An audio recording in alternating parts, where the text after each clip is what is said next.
Good morning and good afternoon po sa inyong lahat. Ayan ba, for today's video mga ka-landscape, share ko lang po sa inyo yung gagawin natin ngayong araw na to. Bali po yung mga damo na yan, kagupit na lang po natin. Tapos yung mga ibang design yan na duwende, ayos na rin po natin yan kasi wala po talagang halaman. Gawan lang po natin ang paraan para magkaroon ng halaman dito sa dulo na yan, sa may gruto. Bali kukuha po akong halaman dun sa kabilang bahay. Ayan, sige mga ka-landscape, clearing muna tayo. Ayan mga ka-landscape, unahin muna natin yung matitigas na damo kasi di kaya ng kunting po yan, kailangan bunutin natin kasi pag ginupit po yan talaga di kaya ng kunting, kaya para yung ginamit ko dyan para mabilis natin maklearing yung lilinisin natin. Ayan, sige mga ka-landscape, kasi marami pa po tayong gagawin, bali gugupit po tayo.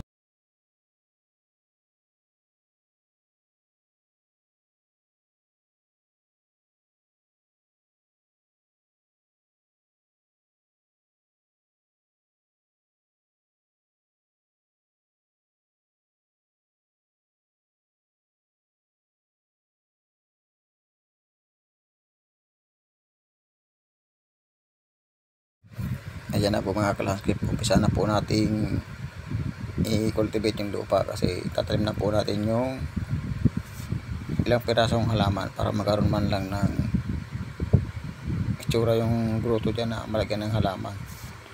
Ayan, sige po mga ka-landscape, tuloy-tuloy na po muna tayo.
Ayan na po mga ka-landscape, bali nakakuha na rin po tayo ng halaman dun sa kabilang bahay.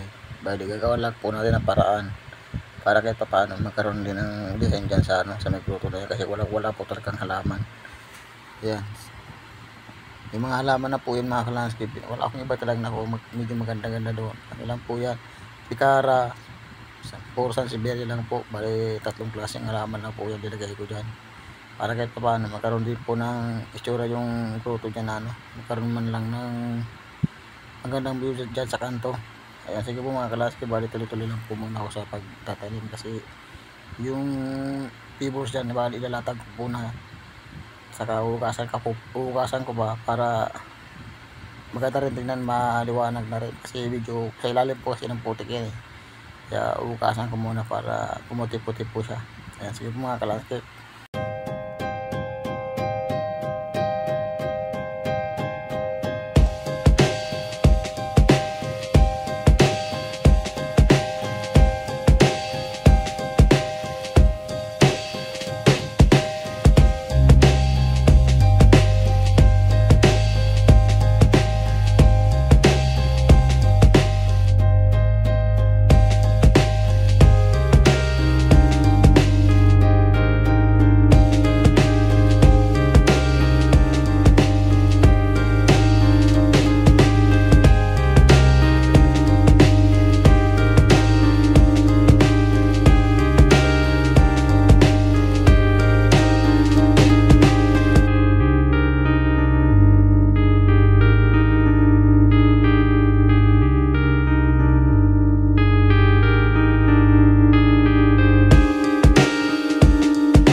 Ayan na po mga kalandscape, bali tapos na po tayo mag-trim. Ayan, walisan na rin natin. Bali tapos na rin po tayo magtanim ng halaman. Hindi na tayo bumili ng halaman, tapos yung mga pebbles na yan, dati na po yan dito, mga nakabaon yan. Bali hinugasan ko na rin para kahit paano pumuti din siya. Ayan o. Yung halaman na yan galing po sa kabila yan, hindi po tayo bumili, para magkaroon lang ng forma yung garden dito. Kaya tinaniman natin ng tatong klaseng halaman lang. Ayan. Ayan mga kalandscape. Very good na rin siya. Ayan. Sige po mga kalandscape. Bye-bye po. Maraming salamat po sa inyong lahat. Sa lahat ng subscriber ko. Ayan. Sa mga viewers ko. Maraming salamat po sa inyo.